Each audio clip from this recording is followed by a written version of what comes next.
You know, I created that little thing, and I tried to channel all of my suppressed, like, 90s girl energy when I made that. That was pretty It, sweet. it reminds me of the anti-piracy campaign that they used on old videos that the music for which was actually pirated, which is Really? hilarious. Yeah. They use Um, pirated music to do anti-pirating messaging?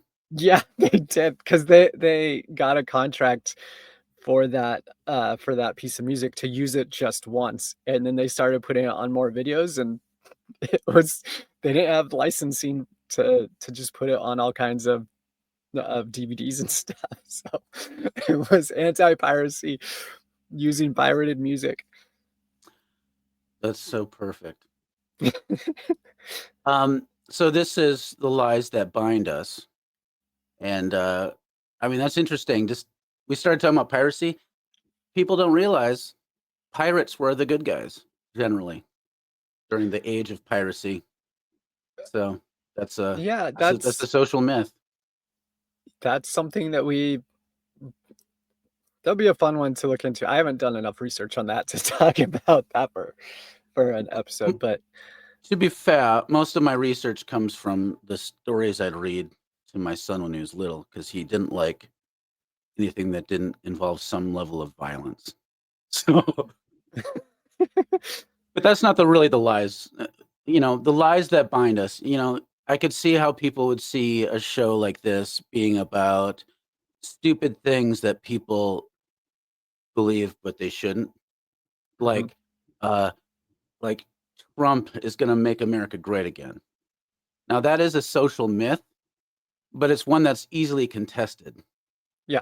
This is more about the lies that bind us, like the large social myths that most people just take for granted. A great example would be myths around gender being too, like, binary, Mhm. two genders only. People challenge that, but most people just readily accept that and never think about it. That's an Mhm. example of one of the lies that bind us. Um, just so people know where we're going. And when you talk about myths, the category of social myths, people think of myths as bullshit stories, but really, it's just stories with teeth that are so ubiquitous that we don't question them and they organize our reality. So this Yeah. show is about trying to engage and name those. But for this first episode, we're just kind of like talking about what we're about and setting the stage so people get to Mhm. know us a bit more and what we're trying to do. Yeah. I think a big part of that is, a lot of it is the kind of unconscious things that we don't even put together. Like just a lot of ways the way that we use language and talk about historical things and in our kind of cultural understanding of how things might have been, how things are, and how they play together in Hmm. what kind of builds our to use a super Christian word that I know that is problematic about our worldview. Oh um, yeah, worldview. it's not the best word. Our ideologies. That's actually it's actually what a worldview is ideology. But Often subconscious, like set of beliefs. Yeah, mhm. I mean, those words. It's fascinating. I haven't really heard the word worldview thrown out for a while, and it's it's been a not a while. bad idea, but it got kind of co-opted. Just like how people throw out the word ideology. So a good example is in our society, people talk about the pervasiveness of the trans ideology, like Or the infecting our gender youth through ideology. social contagion, and Mhm. there's an assumption there that ideologies are something that exist outside us and have to, like, capture us, and that most people who are just regular don't like aren't already captured by ideologies. Mhm. That's a good example. People think that they're above and separate. There's all Yeah. sorts of myths in our society about the individual being autonomous and their sense of self being kind of static and already figured out. And it's just the more you dig at it, the more it kind of comes undone. And there's a reason people don't like talking about this shit, because once you dig a lot of it up, you don't know what's stable enough to build your life upon anymore. So that's why people get super reactive when you start pulling the threads. Just a switch from a digging metaphor to a fashion metaphor, I guess. Yeah, I mean, but you can easily see it, especially like I live in the South, and granted, the place where I live is rather progressive and liberal. Um, but like you start like addressing the fact that people still fly Confederate flags, and people get very upset because they don't want to actually address that their heritage is based off of the idea that ownership of another human being is what their ancestors literally fought a war for.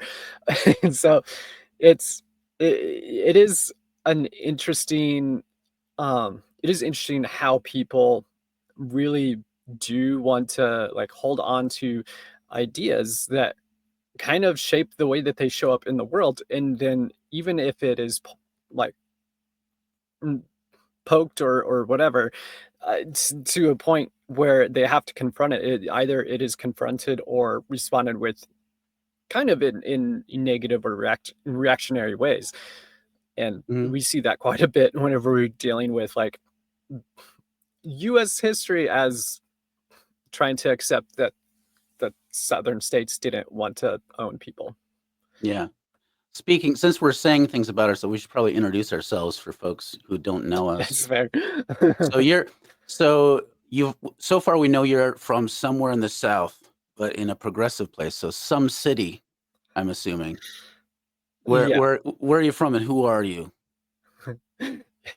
Yeah, so I am Kaylee. I am the director of communications and digital outreach for CPI, which is probably why you're watching episode 1 of this podcast, because you already know what CPI is. And probably have even seen me on the social medias. Um, but yeah, I live in Although kind of the there's some people who are watching this that they're keyed into certain keywords and they're oh, just that's true. adversarial. So some of Yeah. our enemies are going to be watching this. So they should also know what we're about. Oh, In sorry. case they get salty. Yeah, I interrupted. Salt, a certain amount of salt is good for like driving Yeah. the algorithm. So please comment your angry comments to tell the algorithm that people should watch this. Yeah, and the nice thing for me is if you write really nasty transphobic shit, um, that's Kaylee's job to have to deal with that, not mine. So, yay! That is true. I feel like there are some weeks where half my job is just dealing with transphobic comments. It's, uh, people be I'm, weird. Like mhm. there's no reason to care about somebody else's genitals unless you're going to see them naked, and a random person on the internet is probably not going to see me naked, and so it's not really their thing to worry about. Yeah. So But I you totally all make your derailed lives this. about it. So you said did you say where you're from already? The Atlanta area The is Atlanta area. yeah. Yeah, and I'm Ash Van Steenwyck, although within a couple months my last name will be different because I'm getting married. So soon I'll be Ash Pendergast. Um, I live in the Minneapolis area, so I'm a northerner. There's all sorts of myths about northern superiority, like somehow we from the cold white north are just not as racist, which is there's something to that. Obviously, we know the history of the United States of America, Mhm. but it just to me it just looks different here. But I've grown up. I've lived in Minnesota since I was 4, so if I was in charge of any of these like comments that were coming in, I would just respond passive aggressively or just avoid it. That's the Minnesotan way. No, I lived in Illinois for a couple years, and that's considered the North, and people think of it as like this very blue area, but it's really just Chicago. And I was not living in Chicago. Mhm. Uh, and Mhm.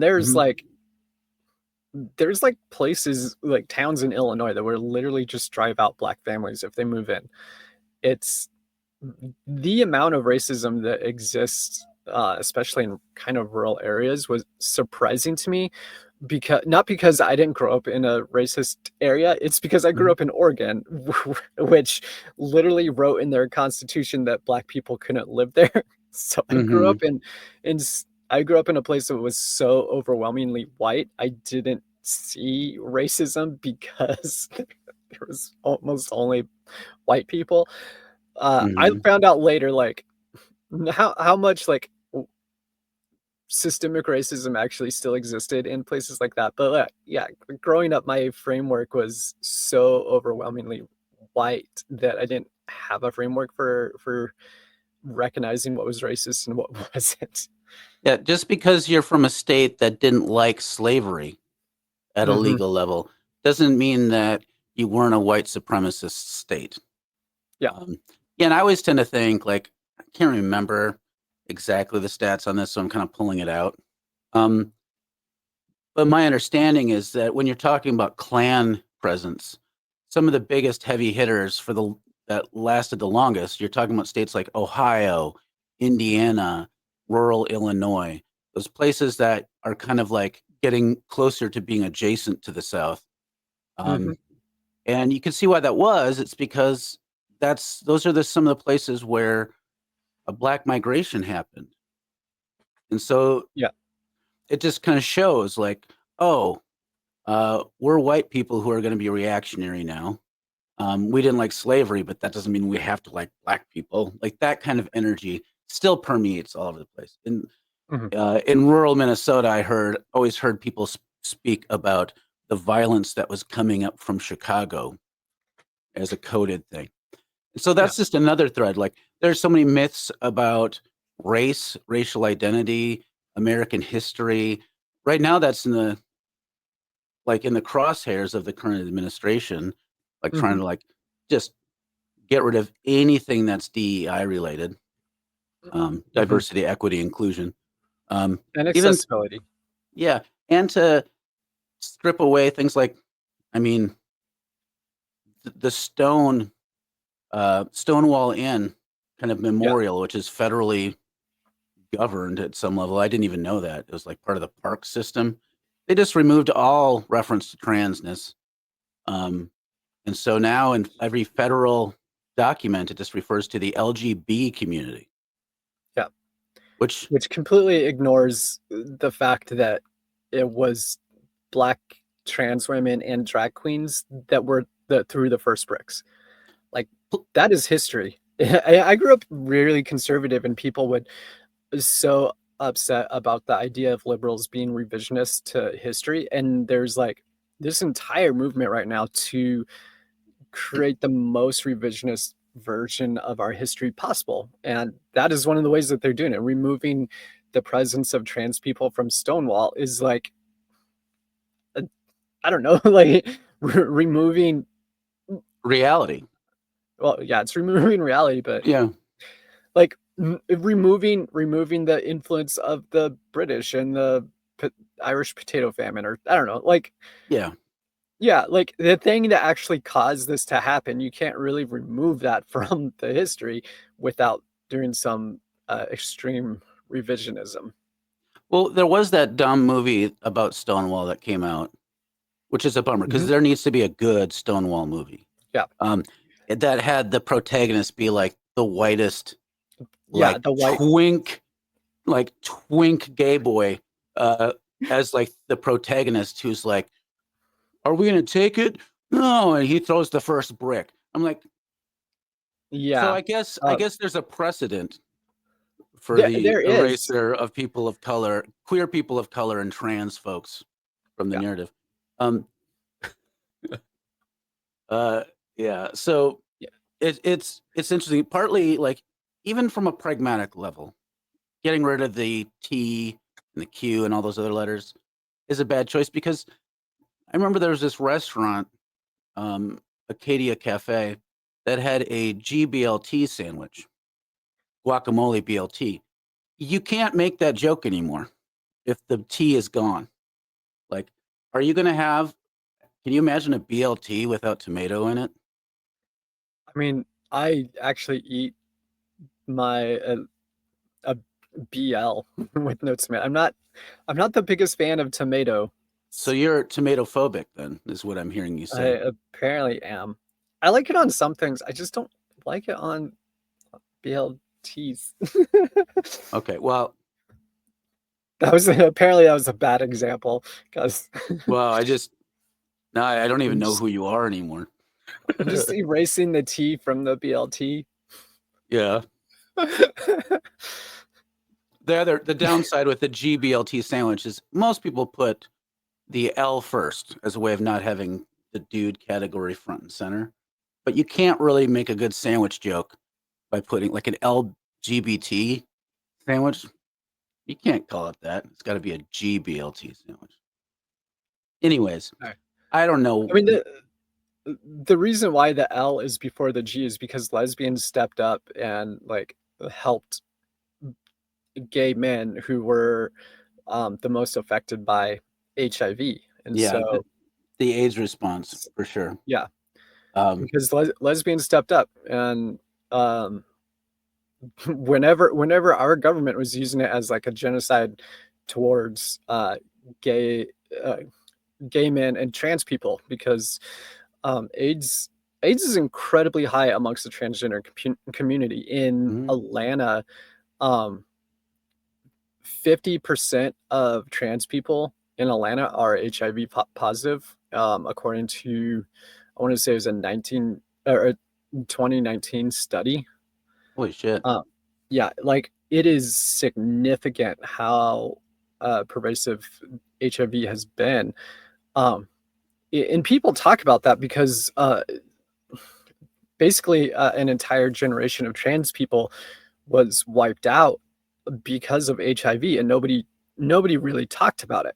Um, Hmm. they weren't the ones that were front and center, like gay cishet men, specifically like white gay cishet men. Um, but there's actually like people who have started to notice how the loss of a entire generation of trans people has actually changed the trans community quite a bit, Hmm. and um, the framing the way that the trans community actually like works together now is different than what it did before because Hmm. of really that lost generation. Just super interesting. So let's pivot. I want to try an experiment. Okay, So let's just do to this. kind of, because I want people to kind of get a little bit of the nature of how all these pervasive myths, these stories that kind of like govern our lives work. So Mhm. I'm going to share a screen and just pull up the latest news, and we'll just look at news things and just start speculating what operative myths are at play. Okay, This might be a let's try mistake. this. We might fail at this, but I just want to see Yeah. because my assumption is anytime there is news about political things, the tension points are almost always what different ways that people understand the myths Yeah. involved, even if they So don't do you got name it as one? such. Are you So going full random or are you I'm just going full pulling random. full random? Okay. All So right. I'm gonna. So let me let me figure out how to share my screen. Here we go. Okay. Um, okay. This is the type of content that people that are listening to just the audio are not getting. It's the Yeah. blank faces as we stare at the screen time trying to get the screen share to come up.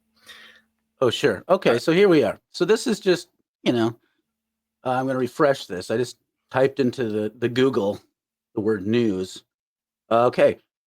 Let's skip Pope stuff. I don't want to talk about Okay, Pope. let's get yeah, we don't need to both of us come from a Christian background. We Protestant Christian background. We don't need to go into other people's traditions. Plus, it's like he's gotten more news coverage than almost any Pope. So, okay, this is the top one is U.S. comma Russia agreed to quote begin working on a path to end Ukraine war in meeting with Saudi Arabia or meeting in Saudi Arabia with no Ukrainians. Oh, and there's also this ad for like was that a An Subway ad for sandwich? sandwich. Oh, it's Firehouse Subs, Oh, the new Firehouse. French Nice. dip. Okay. I've never had one of their sandwiches. That is an Okay, so incredibly large advertisement for Yeah, it took over. Oh, when it comes to now news. there's a news Oh, clip. now there's okay. So, okay, this is all fascinating. So basically, the United States and Russia are meeting in Saudi Arabia to figure out how to resolve How the to war with end. Yeah. Ukraine. I I'm You probably have a I'm better sense of the myths at play there, given your I mean, background. there there are quite a few things here. One is like there is an understanding that the United States is somehow the arbiter of war and peace within the world, and Mm-hmm. we live that out. Like we literally do, and we have a tendency to get involved in other people's stuff quite a bit, Mm-hmm. mostly because I mean historically it's been because we want to um impart those really big air quotes there, um freedom and democracy in other places. Really, we are trying to make sure there's no interruption to our capitalistic system.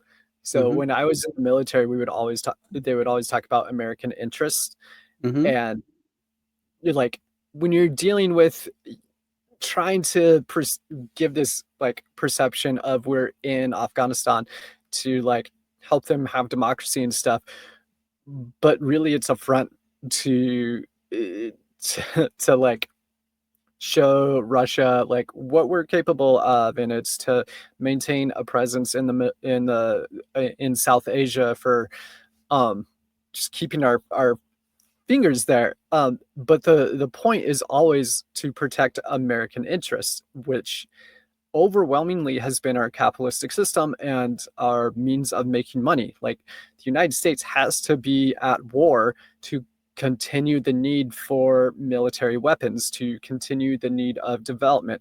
There's a lot of money there. And then as we Mm-hmm. develop, we sell those to other countries or give them to other countries, which takes federal like taxpayer money, gives them to um, uh, like manufacturers of bombs and stuff like that. Like this is one of the reasons why we have been such close allies with Israel, because we get to use them as a proxy state to test and develop new weapons. Mm-hmm. Um, but the idea that the United States has a say in Russia and Ukraine comes from our understanding that the United States is the arbiter of war and peace, and we literally believe that. In the way that we talk about like World War One and World War Two, is like these two wars were going on, and they're our allies had no hope of winning, and then the United States steps up and like we shut down the war and we win it for everybody. And that's Mm-hmm. this idea that we are the military power that like keeps other people in line. Um, like we try to do that, but it's also just based off this idea that we should do that. Like, Yeah. There's all these myths baked in there that kind of hide and obscure what's happening. yeah. Like, there's the myth of American exceptionalism, that we somehow Mhm. stand above and apart. Well, Um, and amongst American exceptionalism is the idea of American moral supremacy, mhm. eh, which we don't have. Like, America is not the most moral nation in the world.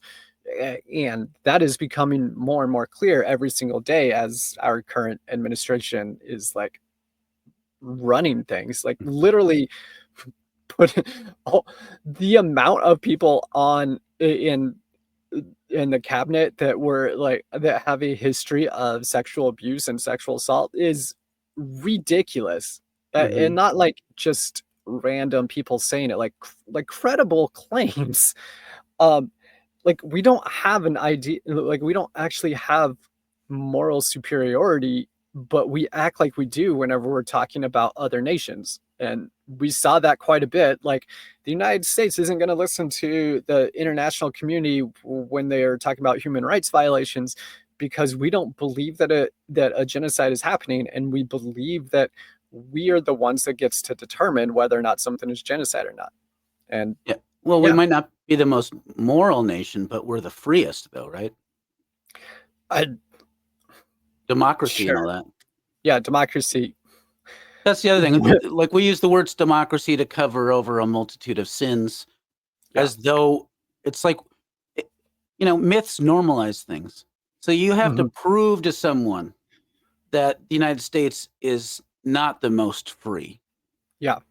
because it's a baked in assumption that we have the mostest democracy. We Yeah. have the best freedoms. Um, Which we don't have a full democracy. What we do have is a democratic republic mhm, where we are u using democracy to elect representatives. That's not full democracy. Uh, eh, which that in and of itself is a myth. mhm, Um, but also the United States has a tendency to define what freedom is, that might not line up with what other people consider freedom. Like, I would consider freedom the ability to gain a healthcare without going bankrupt, right? mhm, It seems to me that a human right, that freedom should be based on my ability to remain healthy, to not get disabled because I can't afford medical treatment. mhm. In the United States, we say no, healthcare isn't a human right, and that's freedom. Like Yeah, this goes it's a to. very specific freedom. I already It's had freedom this. for corporations. I had this article already pulled up, so let's see here. Oh, Okay. Social Security Administration acting commissioner steps down. Um, and so it goes on about Social Security. What was happening is Elon Musk, who is Is the not, acting president. yeah, he's not an employee of the government. He's not anything. He's a special advisor, and so what he Yeah. does, he does on behalf of the president, and they're gutting all sorts of things. Um, and including things like Social Security benefits, Medicare, Medicaid. They're looking Mhm, at disability, all the medical stuff. Like when we start talking about that, we start bumping up against other myths, like um, kind of myths around individualism, that somehow mhm. a free society, a democratic society, means that no one should have to pay taxes. People kind of think that way, right? And so the Yeah. idea of paying taxes to ensure the life and liberty and happiness of another person, we think of as unfree. That we start thinking of Mhm. that as socialism. Socialism Yeah. is centralized authoritarianism, whereas capitalism is free exchange, free market exchange between individuals who are on equal footing. We assume Mhm. that a lot in our society, but that is a myth Yeah. because you can't have liberty if you have hierarchical power and uh, a concept like private property ownership that is passed down in perpetuity to descendants. Mhm. Like, if you do that, then there's people who are always going to have access and some who don't. And to Yeah. say, okay, now I believe in democracy starting one, two, three, go, doesn't you end up with a disproportionate amount of power in the hands of a few. And if you start assuming that a government, if you're going to have a government, that it should be to protect your property and Mhm. police should exist to protect your property while Which people is are why police dying. exist. So Yeah. why police exist, um, which is another myth, the idea that police exist to protect and to serve, Mhm. that more police presence equals less crime. There's all sorts of myths that we just assume that get baked into, like even an article about the Social Security acting administrator stepping down. Mhm. Um, so, we can keep looking through these, but, you know, generally the format we're going to have moving forward after this kind of introductory episode is we're going to take a specific myth. We're going to try to name it and talk about how it shows up, and we'll do that each time. So uh, there's all kinds. Like, let me think of some ones that we know we're going to cover. Poverty is the result of bad choices. As an example of a myth we'll talk about. Yeah, Um, that one's that one's a big one, especially when we're gonna end up talking about a lot of racial dynamics, especially within the mhm, United States, but the fact that, the Black people face overwhelmingly more, uh, um, income inequality than white people, and the fact that we have a history of literally blowing up, places of a business where Black people are starting to succeed, like, Mhm. yeah, like it, it is a myth that it's bad choices. Uh, whenever whenever white people literally had to blow up um, uh, Black infrastructure. So yeah, get Yeah. into that one. Yeah, and there's other myths like cancel culture is the greatest threat to free speech. Mhm. That's going I to wish be a I could get canceled. I could what's make that? so much money. I wish I could get canceled. I would make so much money. Yeah, that one's interesting. Like, I think it's funny that uh, only rich and powerful or famous people can be canceled. So, like, Yeah. if J.K. Rowling foments violence against trans people, and people get upset enough about it to quote unquote cancel her, which she's richer than when she first got canceled, and they're Yeah. rolling out a new Harry Potter series on Mhm. HBO. Clearly, what canceling means is just is itself kind of People a are angry murky at you. thing.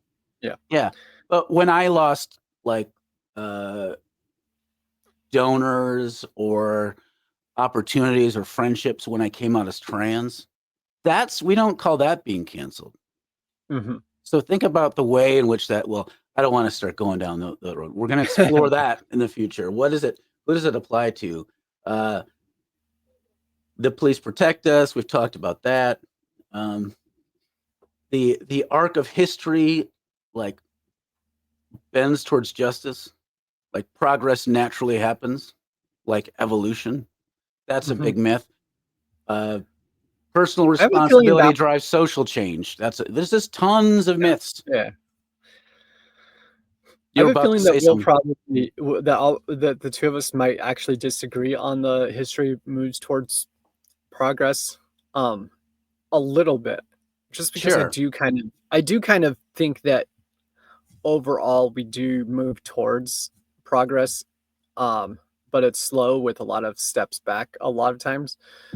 Um, I mean, us disagreeing a bit on some of this stuff will add more texture and flavor. yeah, it will. Because at We'll the get very into least, that. and it also shows that a myth doesn't have to be entirely bullshit for it to No, be it's harmful. most myths. A lot of myths um, exist because they're based in some truth. So Yeah. yeah. Yeah, like policing, which we'll talk probably a lot about policing, especially when we start talking about issues like property and poverty and race and all those sorts of things. Um, the police do sometimes protect people. Mhm. The police sometimes do things that are uh, preemptive against harmful things and help, Yeah.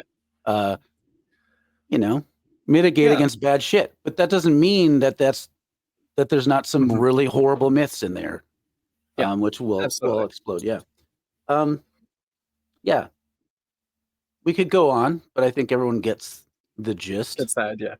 Yeah. Yeah, and so I think what we're going to be shooting for here is like every other week for these sorts of things. We'll also most of them will not be live, but we'll probably do some live episodes. Mhm. And we'll have some articles and polls and stuff to get people to engage so that if there's a myth that you're exploring, we'd love to hear about it so we can do an episode on it. Um, yeah, as much dynamism as we can get from folks. And when they're live, obviously, people will be able to comment in real time. But Mhm. for an episode like this, which was pre recorded, please leave your comments, like and subscribe, all those things. You should also check out our website. Let's see if I might have a banner for that. Let's see. Oh, yeah, here we go. Hey, look at that. www.prophetikimagination.org. We also have a Substack. I don't have a link for that right now, but we'll post that in the commenty areas. It's Um, just prophetikimagination.substack.com. yeah, and a lot of this stuff we'll probably do a lot of articles dealing with some of these myths as well. Yeah. And the more engagement, the better. Right now, the Center for Prophetic Imagination (CPI). Right now, our work is focusing mostly on helping people understand the moment we're in and Mhm. to begin to think about what meaningful resistance and mutuality and solidarity looks like. And so this series is an attempt to kind of support that by really getting at the normalized things, these myths, that keep us from really understanding the nature of what's happening in our world. So, any last words before we go to our cool 90s era outro?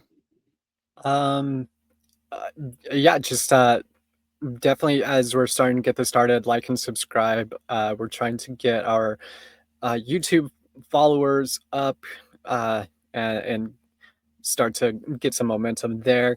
Also, support us on Substack. We're gonna be having some cool things for paid subscribers to our Substack. Mhm. Um, one of them being, I guess I'll announce it right now. Oh no, my camera just Don't worry, that's she's still perfect. there. We can hear I'm you. still here. There There it is. you are. Okay. You're back. Okay. Um, yeah. Also, for people who um are paid subscribers on our Substack, we're going to be having some more exclusive stuff for you all. One of those is I'm going to be writing a commentary on the book of Matthew using the uh, liberation and inclusive translation.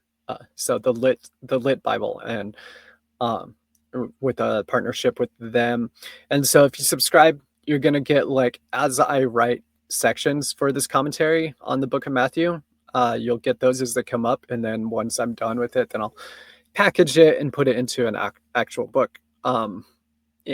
So you get to kind of see that as it is being developed. The working title for it is How to Overthrow an Empire, because um, the book of Matthew, in my opinion, is all about anti-empire and taking down Rome and stuff like that. So I think it'll be good if that is your type of thing and you want access to that. Plus, we will be announcing some other things on our for our paid subscribers coming up. Yeah, become a paid Yeah. subscriber. Keep us going and with the lights on, and get some extra stuff. Yeah. Well, we'll see you all in, I think we'll be posting another video within a week of this one, Hmm. maybe. And then it'll be every 2 weeks ish. We're going to see how it goes. We might be able to do it more frequently, but we'll see. Yeah. Bear with us. We're trying to figure this out. And really, for us, the most important thing is that we feel a sense of engagement with the people who are watching and reading and commenting, so that Hmm. this is a dynamic thing. We're not trying to just vomit information on you. This is about cultivating solidarity and serving the movement. So Yeah. we'll see you next time, y'all.